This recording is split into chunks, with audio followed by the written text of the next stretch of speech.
Assalamualaikum warahmatullahi wabarakatuh. Bersama History on the Streets, kita akan membahas mengenai pembebasan Irian Barat. Jelajahi sejarah bangsamu, ukir prestasi di masa depan. Pembebasan Irian Barat adalah sebuah peristiwa yang terjadi pada masa demokrasi terpimpin.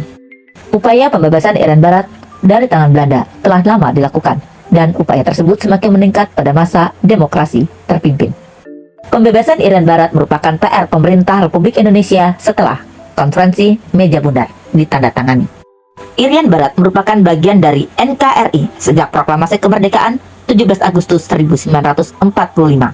Namun dalam KMB yang diselenggarakan tahun 1949 di Den Haag, penyerahan kedaulatan Irian Barat ditangguhkan oleh Belanda. Demokrasi terpimpin di Indonesia ditandai dengan dikeluarkannya Dekret Presiden 5 Juli 1959 dan berakhir dengan dikeluarkannya Super Semar 11 Maret 1966. Pada masa demokrasi terpimpin inilah upaya pembebasan Irian Barat semakin digencarkan. Indonesia berkomitmen tidak akan mundur sejengkal pun dari Irian Barat. Dalam upaya pembebasan Irian Barat, Indonesia menempuh banyak cara.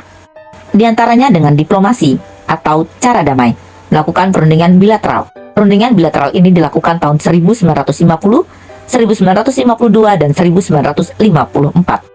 Perundingan bilateral ini dilakukan karena Belanda tidak memiliki komitmen untuk menepati kesepakatan dalam perundingan KMB. Upaya diplomasi yang dilakukan bangsa Indonesia dalam mengatasi permasalahan Irian Barat belum mendapat dukungan yang cukup dalam forum PBB. Indonesia bahkan menyelenggarakan Konferensi Asia Afrika sebagai salah satu bentuk diplomasi aktif mencari dukungan yang dihadiri oleh 29 negara Asia Afrika, dan Indonesia mendapat dukungan penuh untuk permasalahan Irian Barat, namun belum berhasil menarik dukungan internasional dalam sidang PBB. Upaya diplomasi pembebasan Irian Barat dapat dikatakan gagal. Indonesia pun kemudian menempuh upaya konfrontasi politik. 1. Indonesia membatalkan hubungan Uni Indonesia-Belanda secara sepihak. 2. Indonesia membentuk pemerintah sementara Irian Barat. 3. Indonesia mengambil alih semua perusahaan milik Belanda di Indonesia yang kita kenal dengan istilah nasionalisasi perusahaan asing milik Belanda. 4. Membentuk Front Nasional Pembebasan Irian Barat (FNPIB).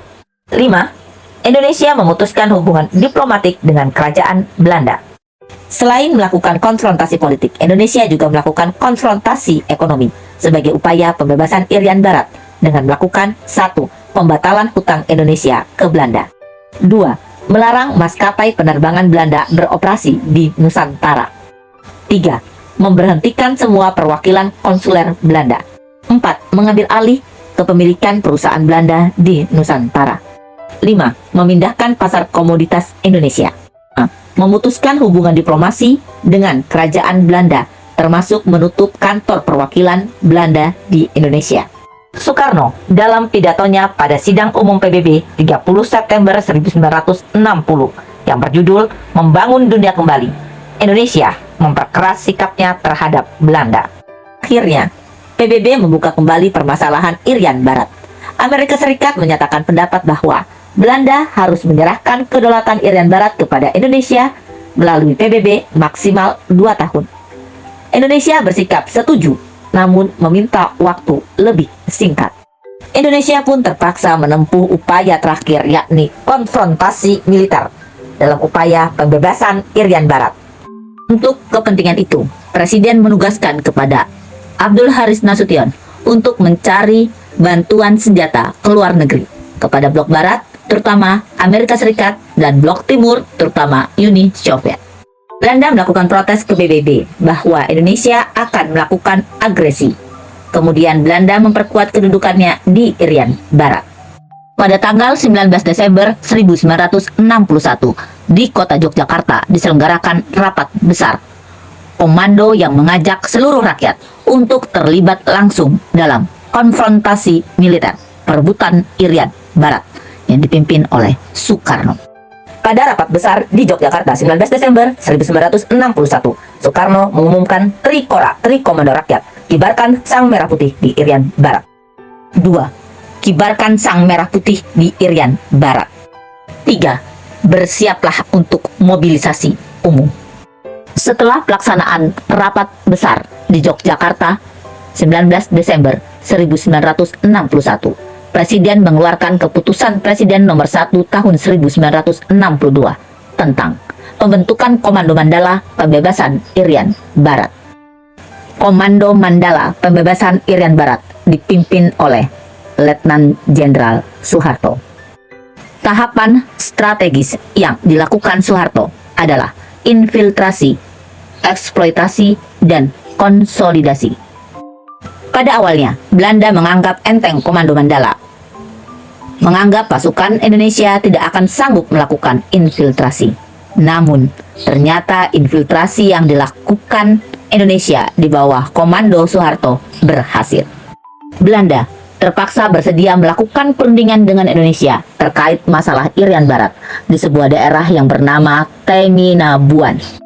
PBB pun akhirnya turun tangan, mengusulkan perjanjian New York di Villa Huntland, Middleburg, Virginia, Amerika Serikat pada tanggal 15 Agustus 1961. Indonesia diwakili oleh Adam Malik, Belanda diwakili oleh Van Rooyen. Adapun PBB diwakili oleh Ellsworth Bunker. Adapun isi perjanjian New York, Belanda harus menyerahkan kedaulatan Papua pada badan PBB, United Nations Temporary Executive Authority, paling lambat 1 Oktober 1962. Pemerintah sementara PBB akan menggunakan tenaga Indonesia. Adapun untuk permasalahan Angkatan Perang Belanda akan kembali ke negaranya secara berangsur-angsur dan Angkatan Perang Indonesia di Irian Barat di bawah pemerintah sementara PBB. Bendera Indonesia dikibarkan di samping bendera PBB. Pemerintah Indonesia wajib mengadakan papera, penentuan pendapat rakyat di Irian Barat. Berdasarkan hasil perjanjian New York tersebut, maka Indonesia harus menyelenggarakan papera.